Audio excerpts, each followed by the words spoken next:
How do I know what I think until I see what I say?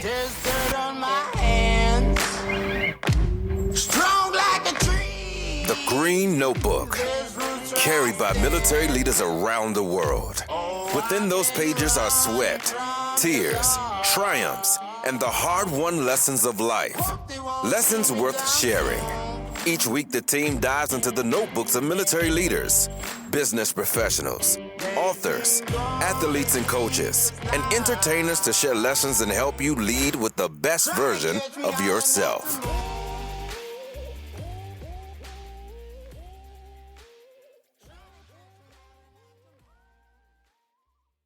Hey, it's Joe here, and every morning before I crack open a book or sit down to do some writing, the first thing I do is brew an amazing cup of Alpha coffee.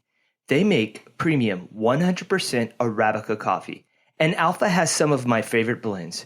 They have Dawn Patrol, which is a nice medium light breakfast blend. I also enjoy Charlie Don't Surf, which is a medium Kona blend. And I even get to take Alpha coffee to work with me because they also make K-Cups. Not only do they have great coffee, they're a great veteran-owned business who has shipped over 20,000 bags of coffee to deployed troops. They also offer a 10% discount to members of the military and first responders. And Alpha Coffee has been an awesome company to partner with at From the Green Notebook. So taste the Alpha difference and purchase their coffee today at www.alpha.coffee or via Amazon Prime.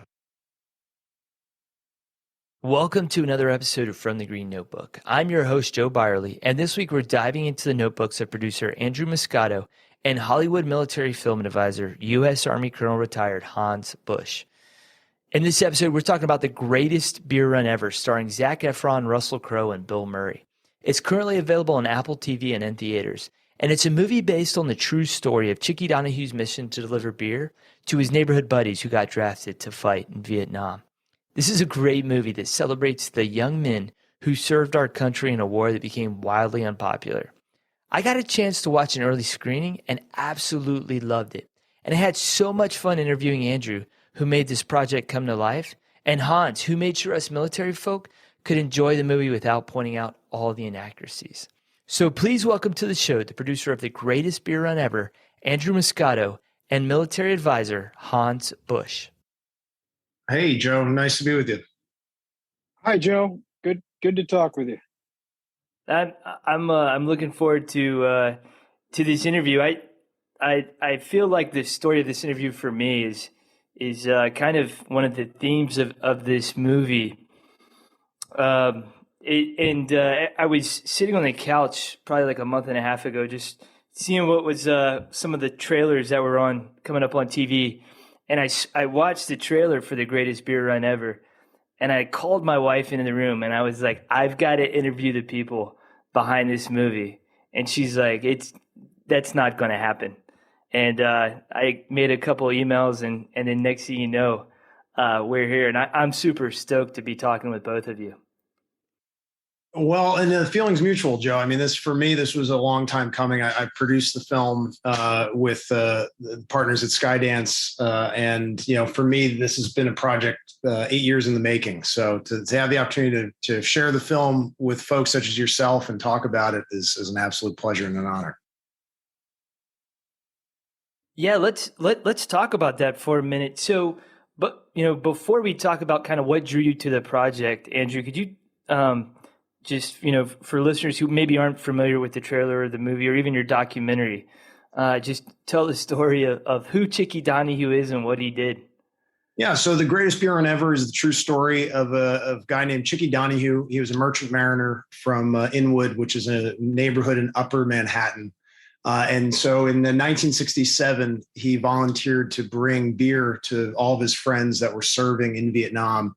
Young men from his neighborhood. At that point in 1967, I believe that Inwood had lost six young men in fighting in Vietnam. So, the sacrifices the neighborhood had made were great, and the emotions were high.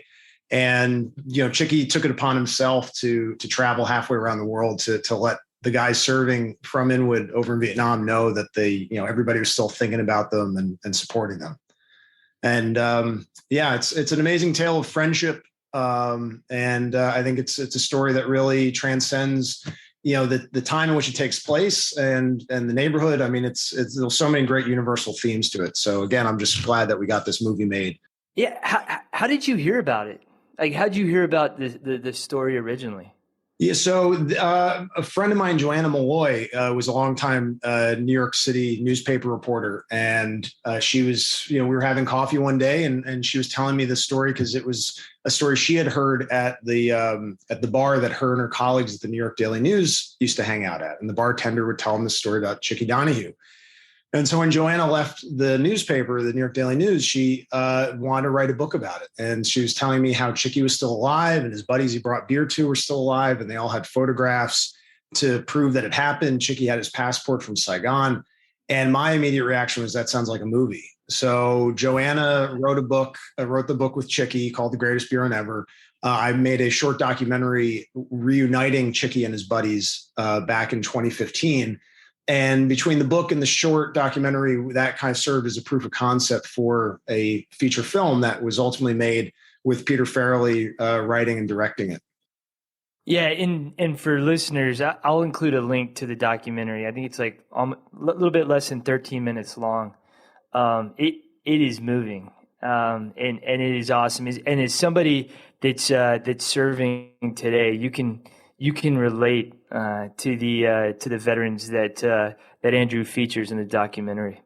Well, I appreciate you saying that, Joe, because it's certainly, I think this movie is a love letter to the veterans who served in Vietnam. I'm 36. I think my generation, it was ingrained, the saying "thank you for your service" and separating the warrior from the politics of a particular war. And that's wonderful. And sadly, though, I think our country learned that, too late after Vietnam. So while these veterans are still around, they certainly deserve our respect and our recognition. But at the same time, I think there's so many themes to the story that resonate with veterans who served in Iraq and Afghanistan, people who are serving today. So yeah, again, I think it's a story that everybody should appreciate. Yeah, and Hans, as you were advising on this movie, I mean, did it bring back memories, for you of Iraq and Afghanistan as you worked with the actors and on some of these scenes? Well, yeah, yes, it did. In fact, there was a couple moments that were especially powerful for me, and Peter and I walked off set quietly one day, and we talked through that. And as a result, he took that into consideration, how he chose to shoot the next scene. And it was very touching. It made me feel really listened to and appreciated. And I really, really enjoyed working with Peter and Andrew and all those guys. It was a great experience.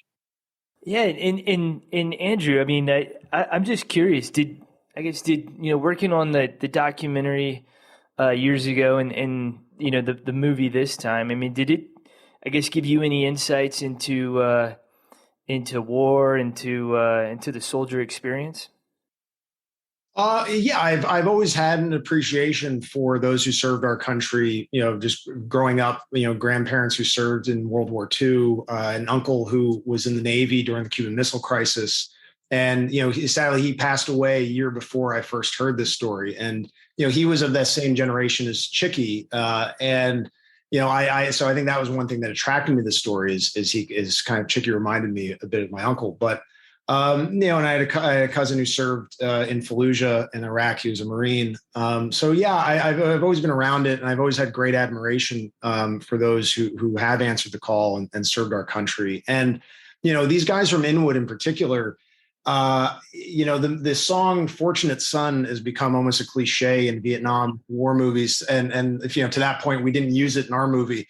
But it really does describe these guys from Inwood. They're working class guys. Inwood was a largely immigrant community, as it is today. But back then it was mostly Irish immigrants. These guys weren't going to college. They weren't getting deferments. They weren't, they didn't have wealthy dads to put them in the National Guard.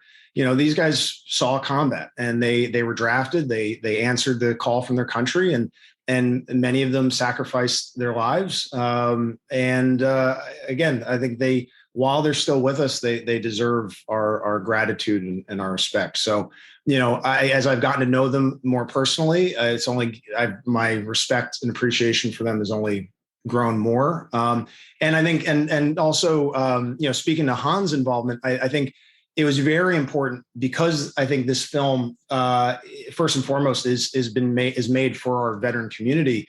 It was important to Peter Farrelly, the director, and myself and the other producers, that somebody who has a military background watches this movie and isn't taken out of it by some small detail or inaccuracy that's just kind of a sloppy mistake that could have easily been fixed. So having Hans on set with us was very important, and it was just this great reassurance that that level of authenticity, that we would capture that soldier experience, because I have not served, Peter Farrelly didn't serve, and so having somebody like Hans, who was just that kind of, those eagle eyes on set, making sure everything kind of rang true from a soldier's perspective, it was of utmost importance to us. And so we're very grateful for Hans being there with us.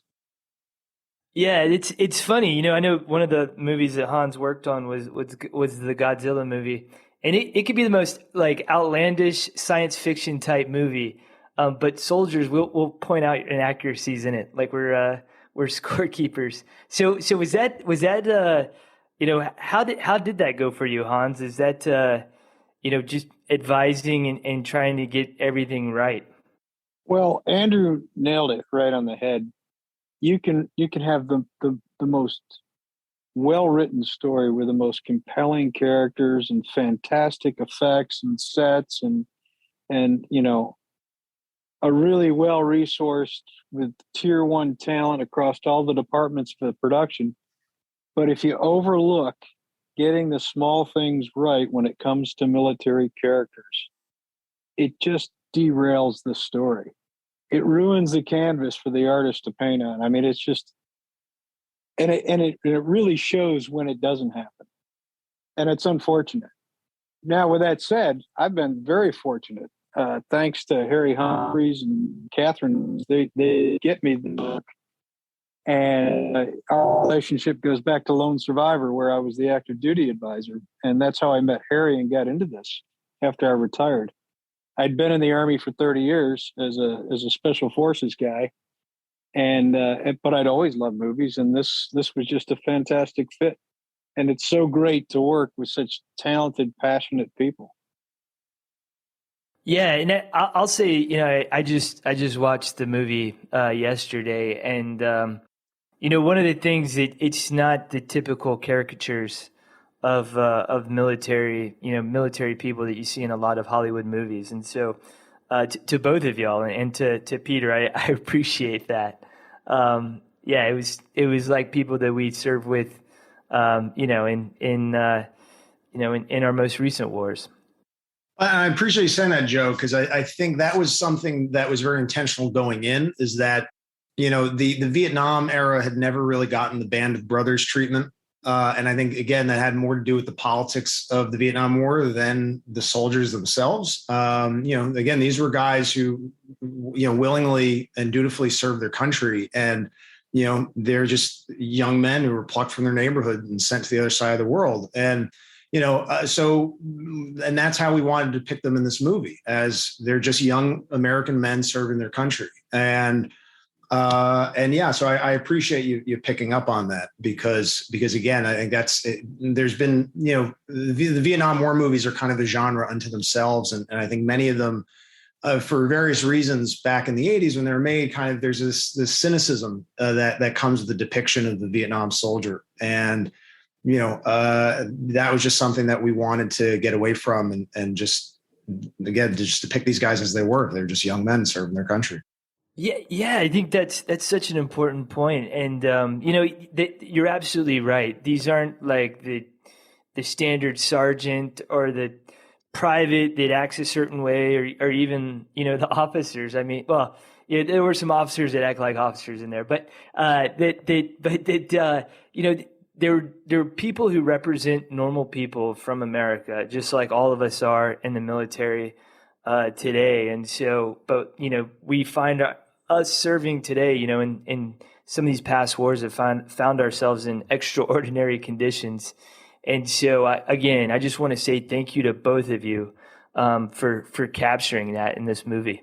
Sorry, just to dovetail onto that, we went into this very deliberately to respect the idea that this is a period piece of 60-year ago culture and soldiers and equipment and uniforms that is a true story. And I truly appreciated the intensity from every department, from art to sets to wardrobe to special effects and to the weapons guys, at how serious everyone went to school on every bit of that. And we had a lot of very detailed coordination to make sure that we were faithful to a 1967 American Army.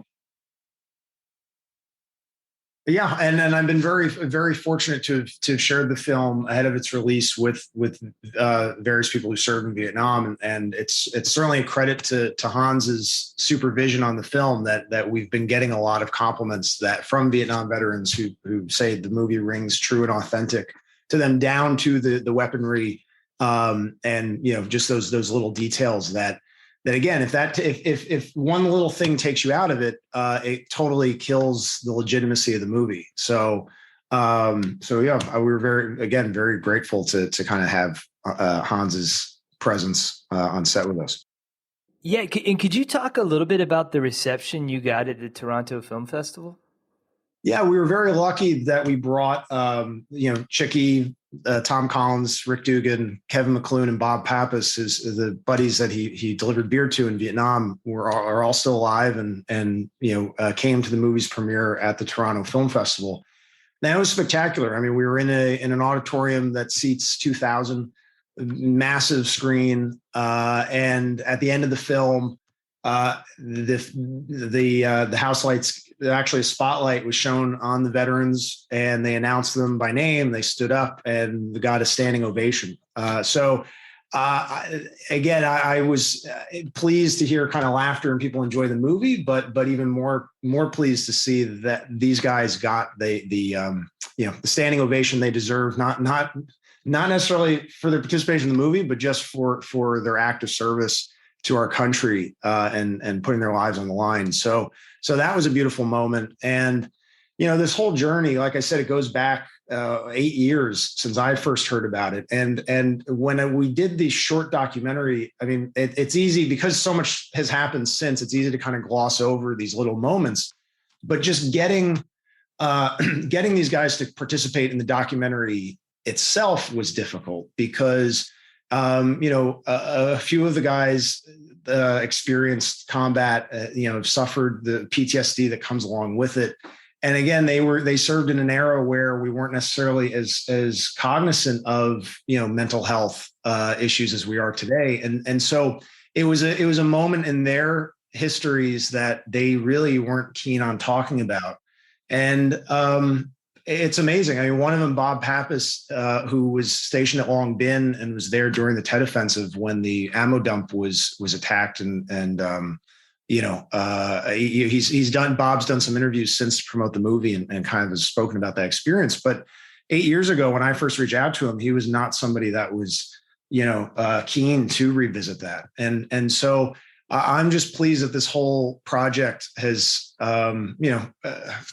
brought some sort of, it seems like some sort of sense of closure to that chapter in their lives, or it certainly put a bow on it that didn't exist beforehand. So, it's been wonderful. Apple has treated them like the heroes that they are, and just so, just seeing them get the recognition they deserve has been an absolute thrill for me. Yeah, that's awesome. And so I know you've done a lot of documentaries, and I actually want to talk a little bit about some of the other ones that you've done and what you've learned from them. But like, what have you learned about the veteran community? Because I get, now you've been hanging out with us for the last 8 years. Yeah. I'm just curious, what you've gleaned from that. Really stand-up people. I mean, anybody who kind of answers that call to service, I think that right there, I think is a sign of just a great citizen. And no, I at the same time, I think there is, it is a very unique experience, clearly, that anybody like myself who hasn't been through it can't fully relate to. And so I'm always appreciative of when combat veterans in particular kind of allow me to hear their stories and talk to them, because not people who are outsiders don't always fully get it or appreciate it. And so much of, storytelling, whether it is documentaries, certainly in narrative filmmaking too, there's a lot of trust required.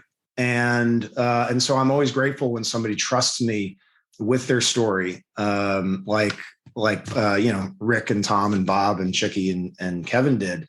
So no, I've always been very grateful for kind of everybody in the veteran community that I've worked with. And there's projects coming up too that that hopefully I'll make that with guys who've recently served. But no, I'm always in just full admiration for them. Yeah, and Hans, as we I've interviewed a lot of folks who've or a handful of folks that have gotten out of the military after spending careers as long as you were in, like General McChrystal, General Miller. And, one of the things that we kind of talk about is like what happens life after Shawshank, after you come out of this lifestyle. I mean, how have you transitioned from active duty service to what you're doing now? I would, well, I heard you mention General McChrystal. He and I actually served together in the same task force for a period of time. And I truly enjoyed that experience. He was a fantastic commander. The transition was, it was a little easier for me and my generation because I had been in 30 years and because I had been with special forces where you don't have young guys, you don't have privates. And we did 15 years of more subtle operations around the world that were still important, but not that well known. And then 9/11 happened. And then we did 15 years of Iraq and Afghanistan. But in 2008 or 9, the commander of Special Operations Command assigned me to be the active duty advisor for Peter Berg and Lone Survivor. That was where the transition began. That's awesome. And it's so cool. I've looked at your filmography, and it's impressive so far.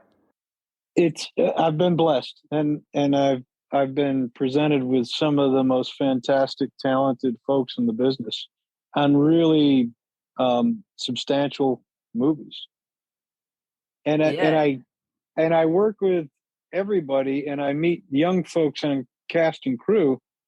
And hearing their stories just makes me doubly grateful at what a forgiving launch pad that I've enjoyed compared to some of the tremendous effort these folks have taken to get broke into the business. It's not lost on me. Yeah, and Andrew, again, like as I prepared for this interview, I started going back through all of your stuff, and you've an impressive body of work.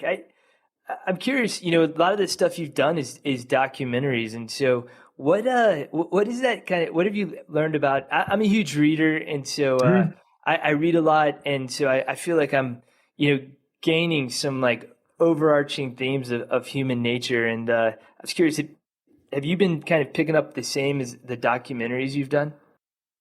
Yeah, well, I think I've always been interested in characters who outsized personalities or people who kind of push the status quo. So I started out doing a lot of work in sports space. The first documentary I did was about Bobby Valentine, the former baseball manager. He was this folk hero in Japan. They had named streets after him, built statues to him when he was managing a team over there in 2007.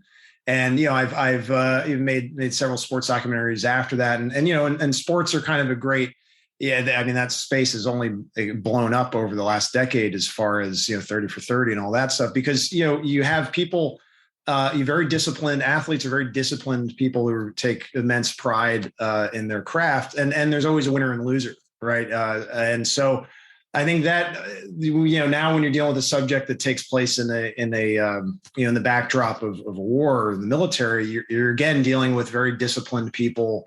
It's kind of the zero sum winner or loser type story.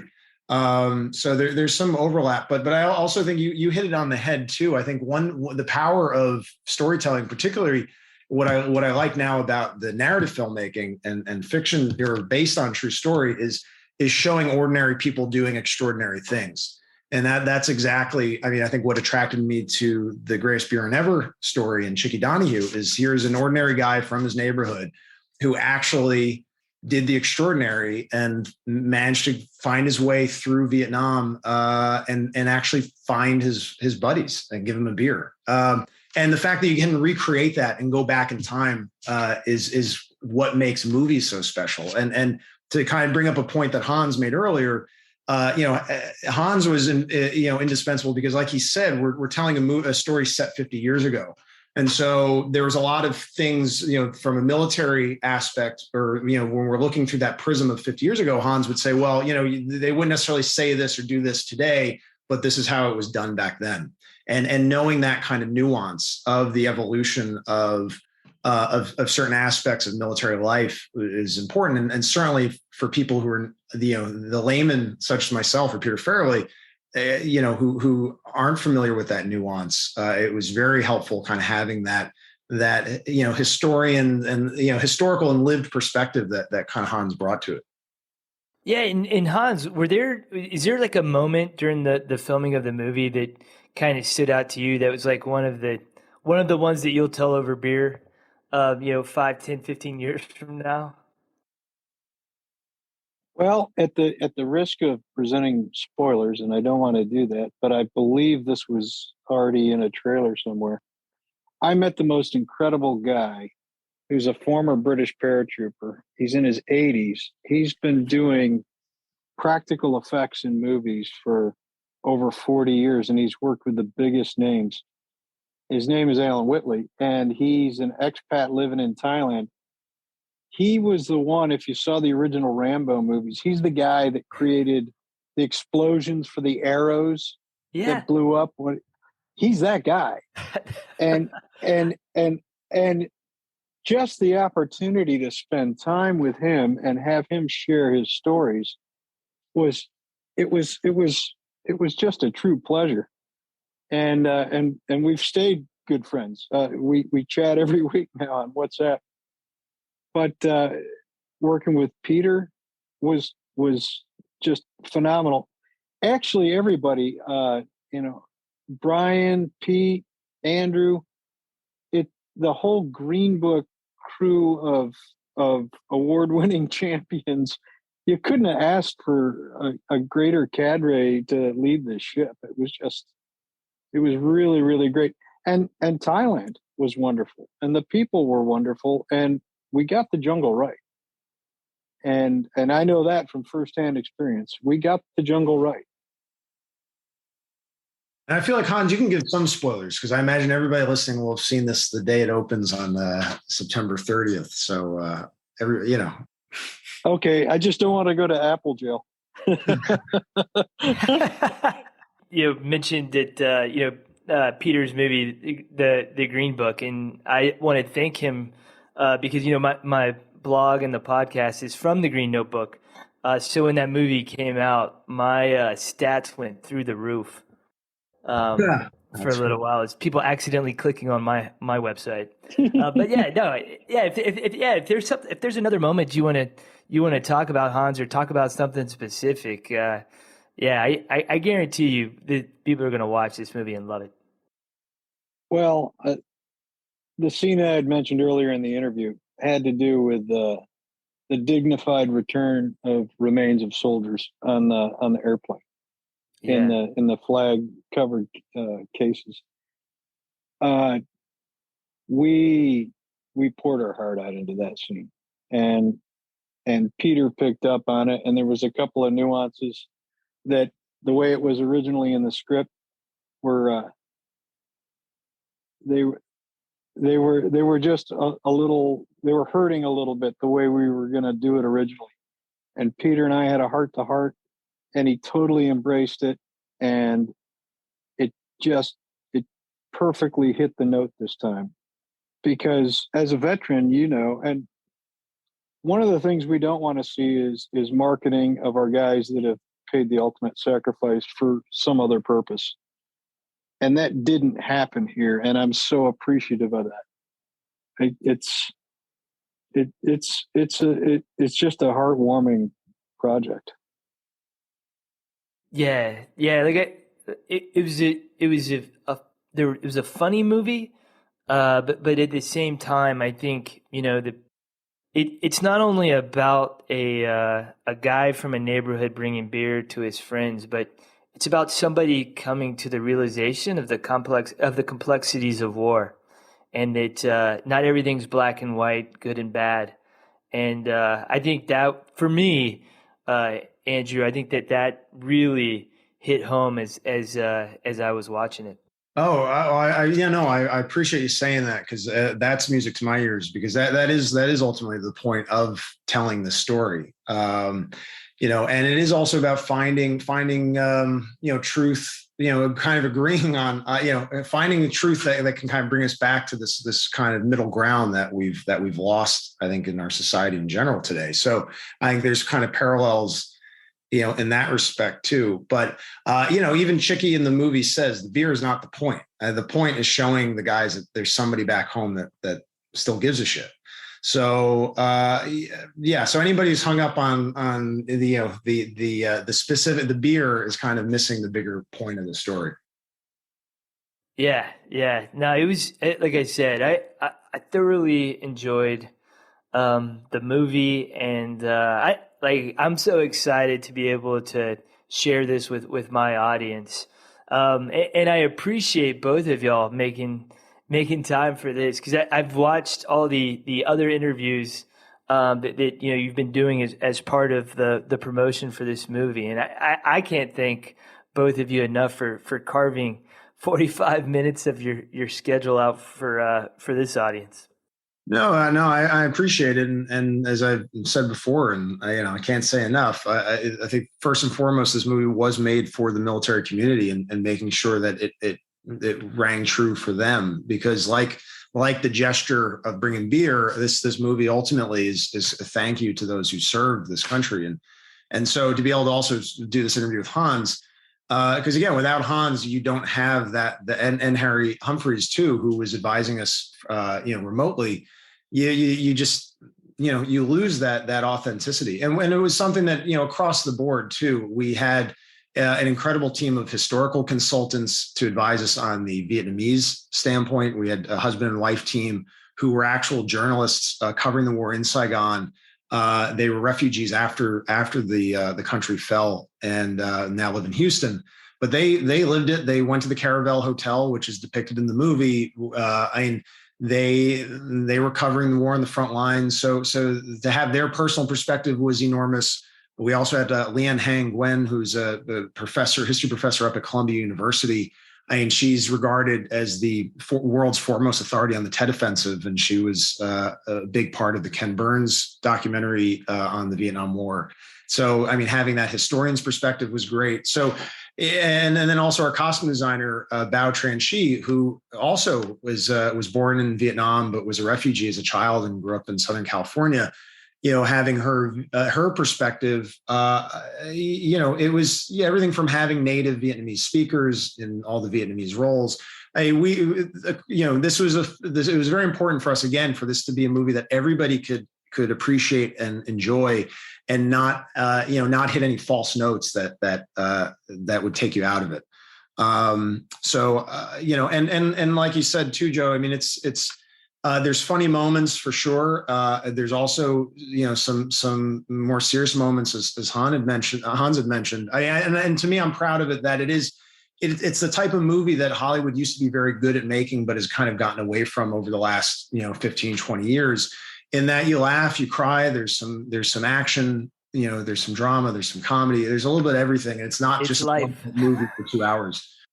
Yeah, it's representative of life. And you mentioned something, Andrew, that I want to also highlight that kind of stood out to me as well is Russell Crowe's character, Coates. We have a very when when the wars in Afghanistan and Iraq both kind of winded down, specifically Afghanistan. There was a lot of military veterans struggling, but the other group of people who were also struggling were our war correspondents, who were so close to us and so close to covering that conflict. That I appreciated that character as part of the movie as well. Oh, thank you. No, I appreciate you saying that. And in the film too, we acknowledge that, journalists are on the front lines and sadly they are among the casualties of war at times. So, I'm actually curious, and I found that too in talking with friends who were in Afghanistan. There's some very close friendships and bonds between them and the journalists who are embedded with them. But that actually is a question that I'm curious to pass off to Hans, because Hans also kind of was public facing for the Army and dealt a lot with journalists in his military career. So, I've never asked Hans this, so I am curious to get your reaction too about that aspect of the movie and the acknowledgement of the journalist's presence and role in all of this. Well, the Coates character was a real guy. I did some research on him, and one of the things that stands out is a beautiful black and white photo of him jumping out of an airplane with a parachute and holding a wet film old style camera back up, taking a picture of the guy, taking a picture of him out of the door. And he was that guy. Wow. And I think that Russell nailed it. I mean, he captured that adventure guy, willing to take risks but think your way through it kind of guy, and it was great fun to be around. To the second part, my functional area was to work with media from time to time, and most often that was embeds in combat. And to this day, I stay friends with the good ones, and most of them are. But just like us, there's a few that aren't that great, that were just kind of chasing a byline. But the Dave Martins, the Rich McKenzies, the list goes on. And Marie Coven, who I don't know if you're familiar with her story, but she was a huge war correspondent. I had mad respect for her. She ended up killed in an ambush in Syria not long ago. But I have great respect for those that step into harm's way with us to hold up a shield of truth about what we're doing. Yeah. I do appreciate that. I don't appreciate everything that ends up coming out, but I do appreciate that. Yeah, no, it's again, the movie was excellent. Andrew, I think you said it well. Like, it covers every emotion, just like life, just like war. So I'm excited to get to promote it alongside of you. And again, I know our time is winding short here, but I just appreciate both of you taking time out. And as somebody who's currently still serving, Andrew, you're an ally to our community, man. So again, thanks for fighting to get this movie made. I know it's been a long, not long, but it's been a hard work for 8 years. And then Hans, thank you for allowing us to enjoy it, so we're not nitpicking every every little thing that we see like we would if we were watching a space movie or whatever. Yeah, I'll echo that thanks as well. My goal is to make sure that every veteran that watches this doesn't have to get elbowed in the ribs by his wife saying, "Oh, would you be quiet and just watch the movie?" That's my real goal here. Yeah. Yeah, well, no, and yeah, no, thank you, Hans, because I mean, so far in the conversations I've had, it seems like we dotted the I's and crossed the T's, and that would not be possible without your help and guidance. So thank you, and and thank you, Joe, for helping us get the word out. Because again, I do, going back to that the original short doc, I was always very just appreciative of the response it got, not only from the Vietnam veteran community, but active servicemen and women and folks who'd served in Iraq and Afghanistan. The message kind of rang true with them as well, and so I hope that continues to be the case, and I believe it is the case too with this movie. With the movie version, The Greatest Bureau Ever. So this is a movie that I really hope the military community watches with their family and enjoys, because we made it largely for them. So yeah, thanks for getting the word out. And again, thank you both for your time this evening. It's this evening for me. I'm here in Germany, and look forward to your future projects, Andrew. Absolutely. No, thank you, Joe, and again, very grateful for people trusting me and sharing their stories with me. So hopefully I look forward to telling more stories in the future. Yeah, thank you. And Hans, again, thanks for your time. Thank you, Joe. I enjoyed talking about a good project. And this was definitely a good project. This was awesome. I'm super excited about it. No, again, and like I can't say it enough. Like the fact that that guys like yourself get excited by the trailer and then aren't disappointed by the movie and like the movie even more, like that's music to my ears. So very, very glad to hear that. I have a buddy who we're doing a screening here in New York tomorrow. So I have a buddy who West Point grad who served in Afghanistan. He's coming tomorrow. So he hasn't seen it before, so I'm excited for him to finally get to see it. So yeah, no, it's just been great sharing it with the military community. All right, guys. Thank you so much. Yeah, thank you. Thank you, Joe. Thank you again for listening to another episode of From the Green Notebook podcast. If you enjoyed the show, please give us 5 stars wherever you listen to podcasts. It helps us gain visibility and the opportunity to help more people on their leadership journey. Also, make sure you check out our website at www.fromthegreennotebook.com. There, you can listen to past episodes, read leadership articles written by military leaders from around the world. You can sign up for our monthly reading list email where you can learn about new books that are coming out, and our Sunday reflection email that comes out every Sunday morning. Is really short. It's a 2-minute read, but I guarantee you it's going to start your week off on the right foot.